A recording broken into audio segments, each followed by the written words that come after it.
listening to the IELTS podcast. Learn from tutors and ex-examiners who are masters of IELTS preparation. Your host, Ben Worthington.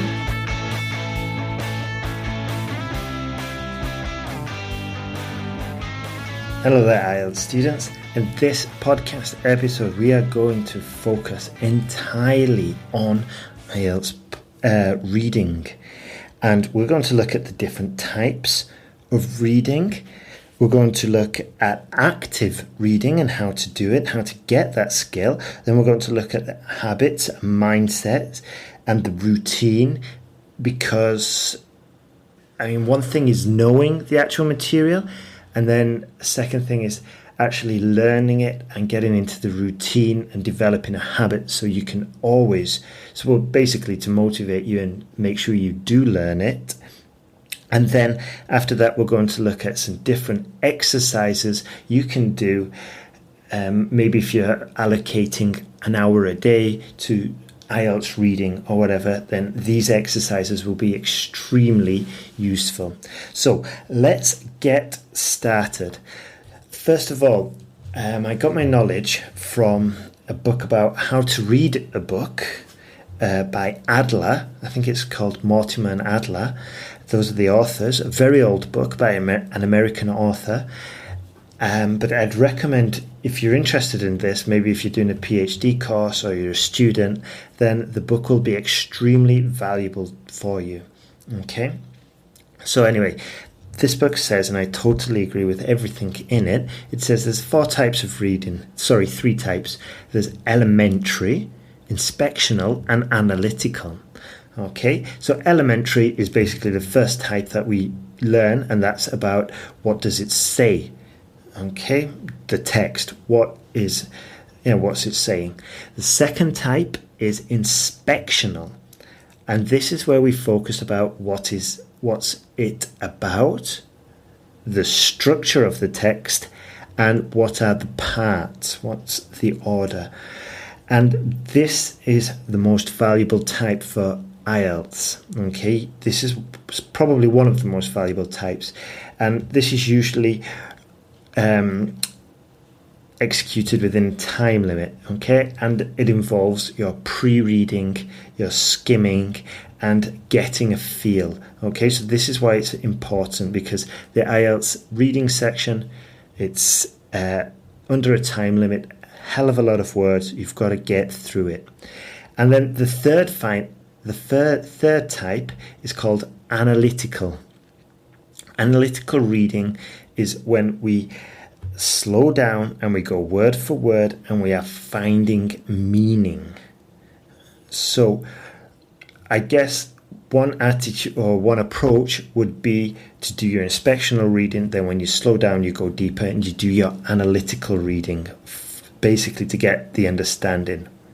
So those are the three types of reading that you can do. Now, what I'm going to teach you now is active reading, how to do your active reading.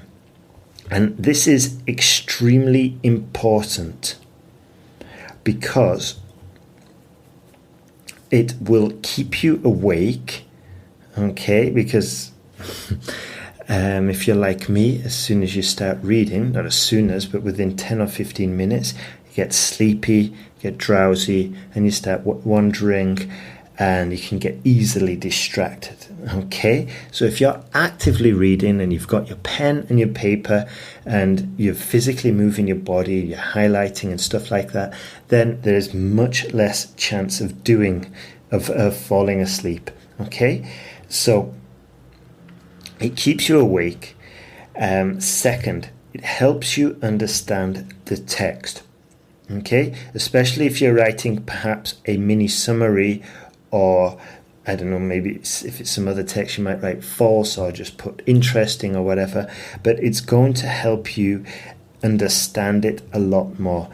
It's like the case if you've got something in your mind but you can't express it. Often it's because you don't really understand it. Whereas if you can express it, and expressing it in the form of writing, then it's pretty clear that you've understood it. Okay, And the third benefit of doing this active reading is that it helps you remember.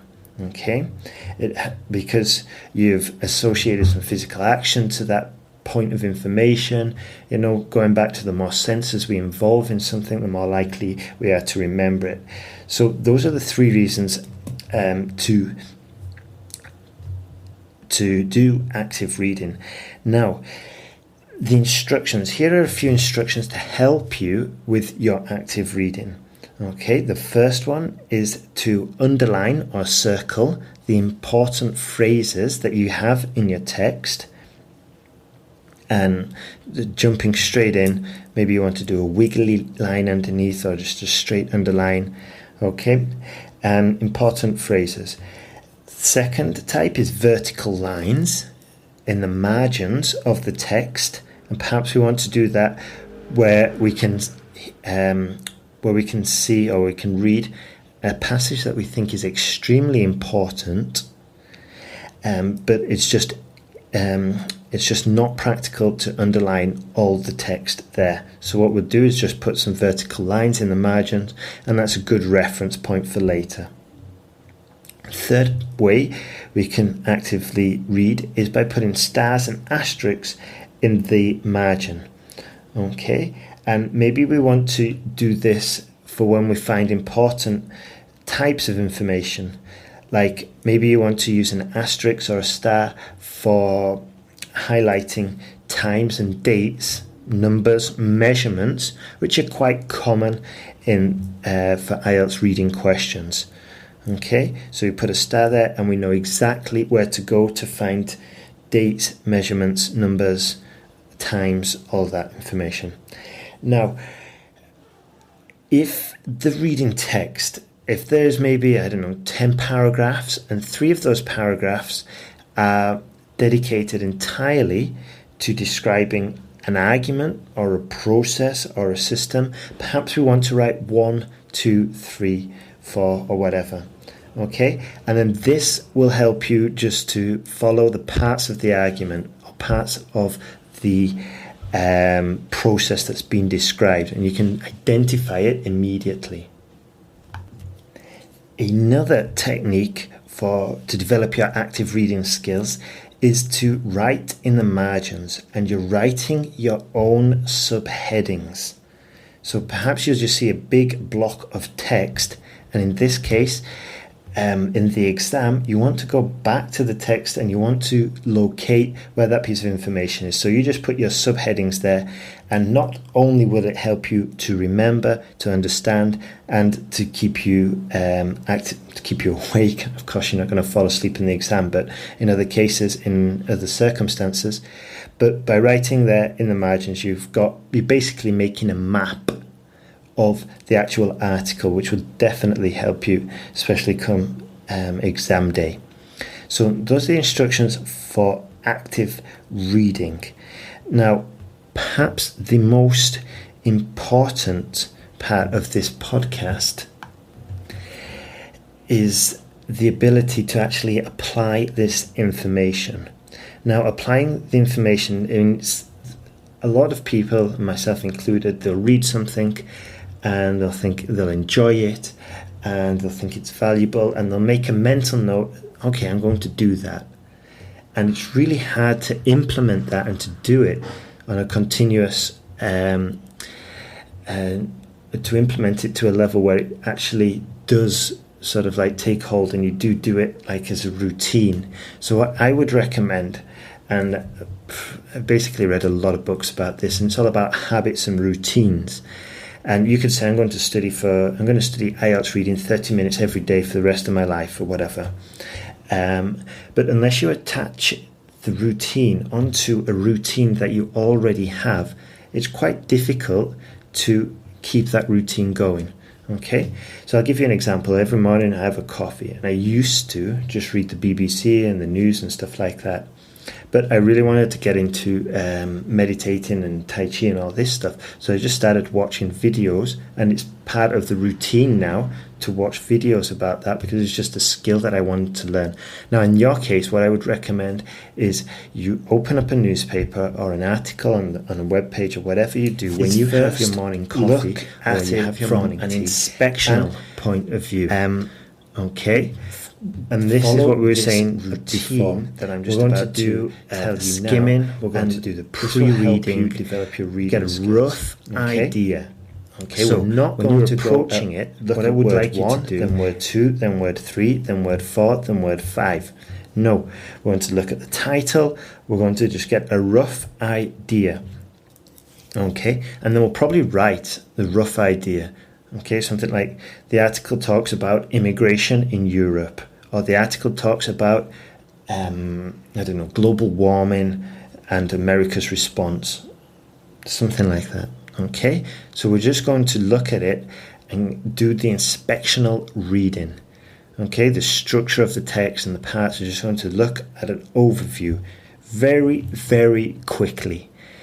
Then we're going to answer these 4 questions. We're going to ask ourselves, what's it about? What's being said in detail? Is it wholly true? Is it partly true? And the final question, what of it? Okay? And is it important? Is it relevant? Okay? And this is where you're going to need your analytical skills. Okay? Your analytical reading skills. So let me just go over that again. In the morning, you open up an article, you start reading. First, you're going to do your inspectional read. You're going to have a quick look at the title, skim up and down, write down what you think it's about. Okay, observe the structure, observe the parts of it, and then you're going to determine what's it about in the whole, as a whole, what's being said in detail. Okay, and then is it wholly true, partly true, and what of it? Is it important? Is it relevant? Okay, and doing this every morning and doing it quickly, maybe just giving yourself 20 minutes to do it per article. You're going to get faster at reading, and you're going to develop the most important skill, which is inspectional reading, which is your skimming and your pre-reading. Okay, so we're building these skills onto a routine and making it almost a habit, which is the goal. Now, if you are going to spend 3 months preparing for the IELTS, or maybe you've taken it numerous times and you've failed, and you're just taking a step back and you're going to say, okay, I'm not going to take it again until I really pass, then this next part of the podcast, we're going to look at very specific exercises you can do to develop each of the skills we've just mentioned. Okay, so the first one is pre-assessing an essay. Okay, and this might mean, well, not only an essay, but some reading text. Okay, this means just having a very quick look and then writing down what you think it's about. And you're going to observe the images, the title, maybe the region. Okay, and just look at all of this and then just write it down and have a summary. And when you're developing this skill, maybe you want to do it 2 or 3 times per session that you're going to be studying. Okay, so that's one skill to develop, which will help you with your reading exam. The next one is take some different articles, and then with those articles, read very quickly again, and then just trying to get the main point. Okay, so let me give you an example. Perhaps we're going to look at a cookery book, okay, just to get some different vocabulary, some new vocabulary, a topic that we're probably not too familiar with. Okay, and then we're just going to skim over it, and maybe we want to determine whether it's good for our health. Okay, so what we can do is just have a quick look at all the article, the picture, and then look at the ingredients. Okay, and look at the ingredients, and we can determine, we can make an opinion whether it's, whether it's going to be beneficial for our health to cook this dish. Another example might be a car manual or maybe an IKEA instruction manual, and just quickly look over that. The main point would be to determine, is this going to be an easy operation or should I pay somebody else to do it? All right. The next skill to develop would be called foreseeing, okay, predicting almost. And here what we're going to do is look at some text. Maybe it's a text about immigration in Syria or refugees in Syria, and we're going to predict just a very quick glimpse and then just try and predict what the problem is, and the problem or the text is, okay?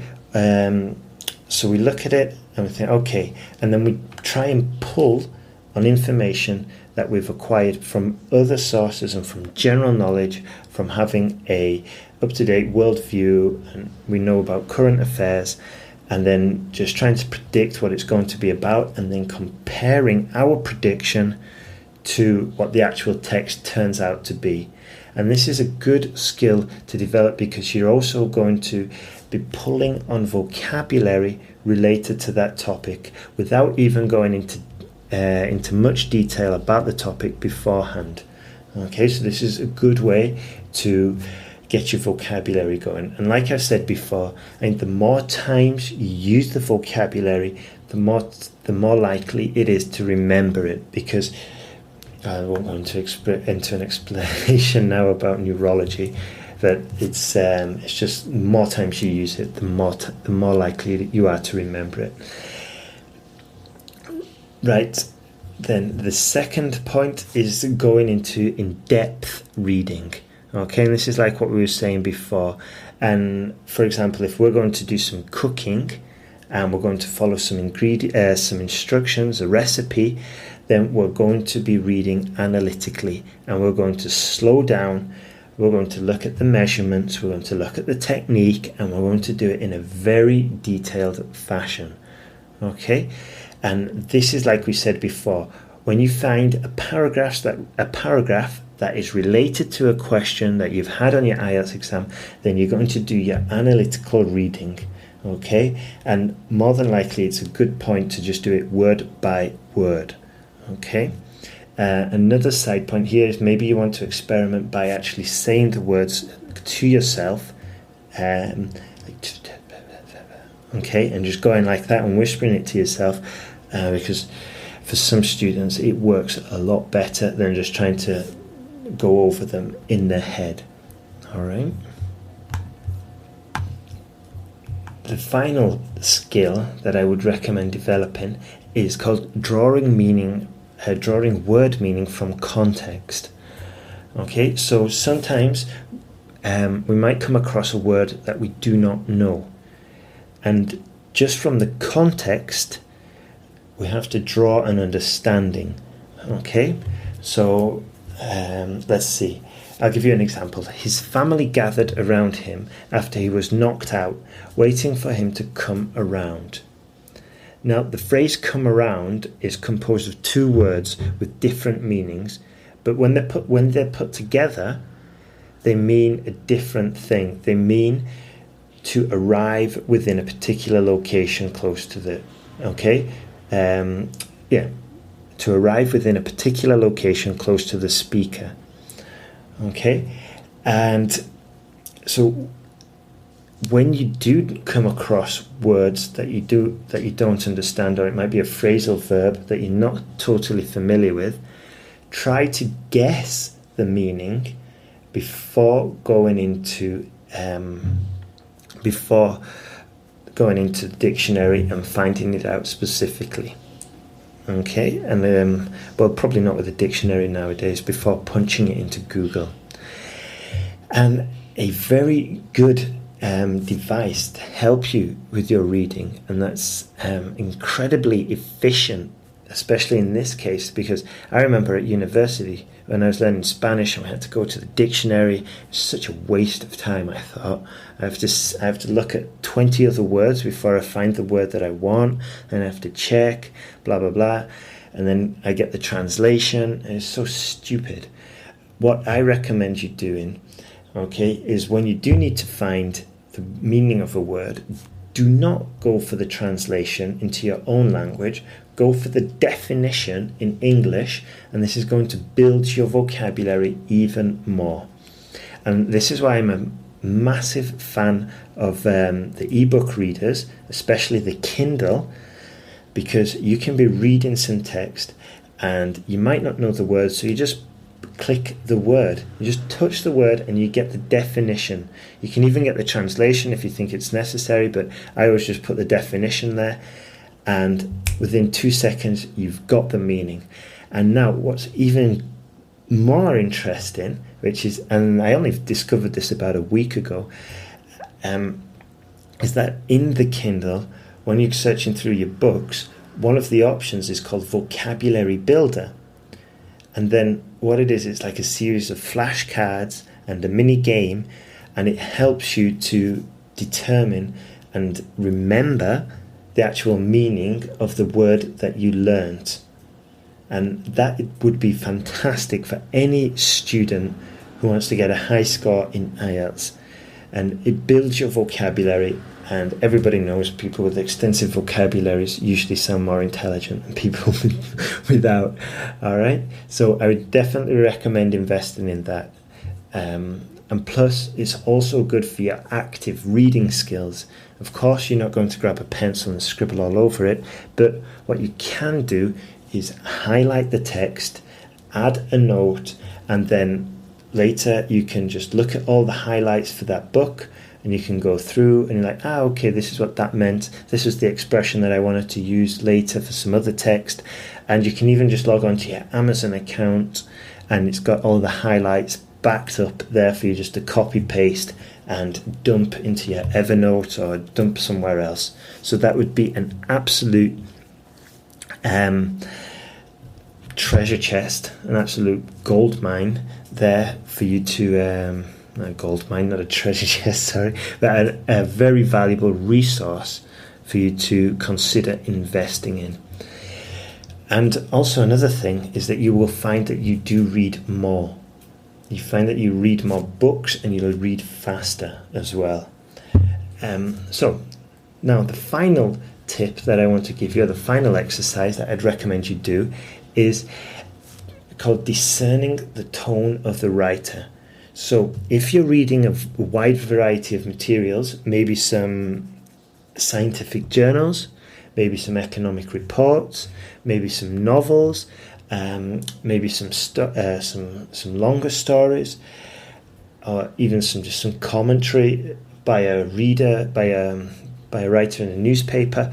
All of these have different tones, and a good exercise is to read it and just try and determine what tone. Okay, are they writing for younger readers? Are they writing for scientific experts? And doing this will just make us aware, okay, and make us aware of the different tones, and it'll give you a clue to the attitude and perspectives of the writer, which will help you to understand it better. Okay, now then, thanks for listening to all of this podcast. If you're still having problems with the reading and you need more hands-on tutorials to help you and more detailed guidance, then within a month probably, the new IELTS reading course will be available.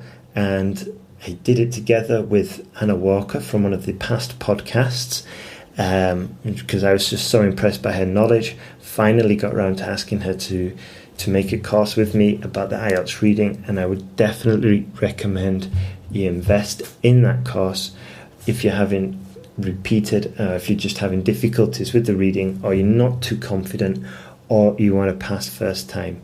So have a look at that. It'll be on IELTS Podcast, or you could just go directly to sentenceguide.com and you'll find more information there.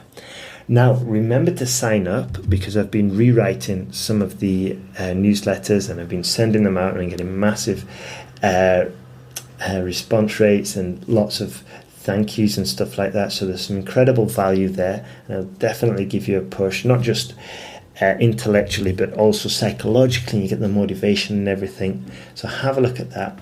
And if you've got any problems, if you're struggling with anything, just get in contact, shoot me an email, and we're all good. Okay? Have a great day, and thanks for listening.